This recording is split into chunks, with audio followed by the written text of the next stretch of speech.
Pfizer Inc. used a purportedly independent charity to help it sharply raise the price of a heart drug, shielding patients from the increase while Medicare picked up the higher costs, the U.S. Justice Department said on May 24 in a civil settlement announcement. Pfizer will pay about $24 million in the anti-kickback settlement, the government said. It's the latest agreement in a long-running U.S. investigation into drugmaker ties to patient charities. Pfizer will also enter into a 5-year monitoring agreement with the Department of Health and Human Services Office of Inspector General. For drugmakers, the charities have been a way to help patients with out-of-pocket costs imposed by insurers and government programs. Without them, drugmakers argue, patients might skip doses or avoid treatment altogether because of the expense. Over the last 2 years, the government has been issuing subpoenas and investigating the relationships between drug companies and the charities, which are supposed to operate independently from their industry donors. Medicare bars direct subsidies of products by drug makers as kickbacks.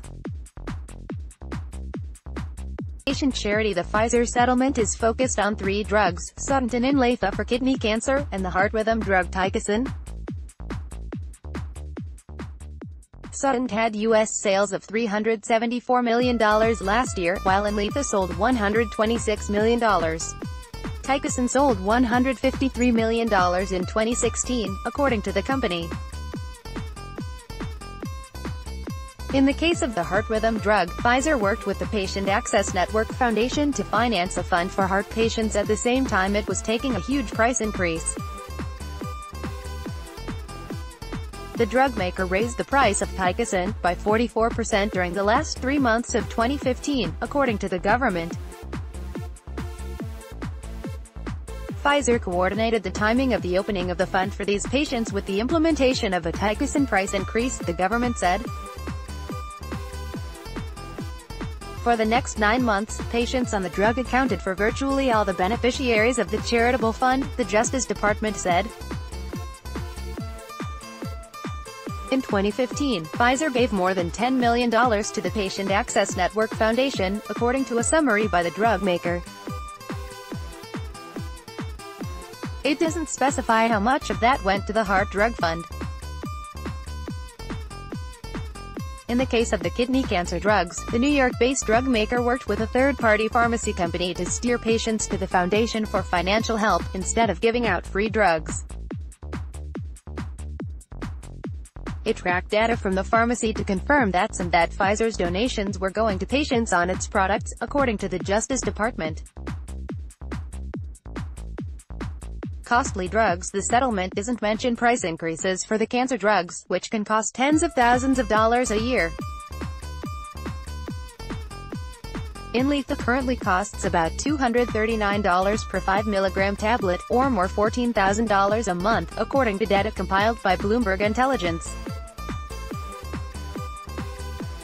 Suboxone costs more than $600 for a 50 mg capsule, or more than $17,000 for a 6-week treatment cycle that includes 4 weeks on the drug and 2 off. Pfizer said the settlement isn't an admission of liability. None of the company's executives were charged or fined. This resolution reflects the company's desire to put this legal matter behind it and focus on the needs of patients, Pfizer said in a statement. The Patient Access Network Foundation said it wasn't aware of the settlement ahead of time. We endeavor to operate our patient assistance programs independent of any influence by donors, the group said in an emailed statement. Without the assistance PAN provides, many thousands of underinsured patients would be unable to afford their critical medications. Drawing the line. While drug makers are allowed to directly help patients who have private insurance, such as by giving them coupons to cover their copays, they can't do it for the millions of patients on government-funded Medicare plans. However, the U.S.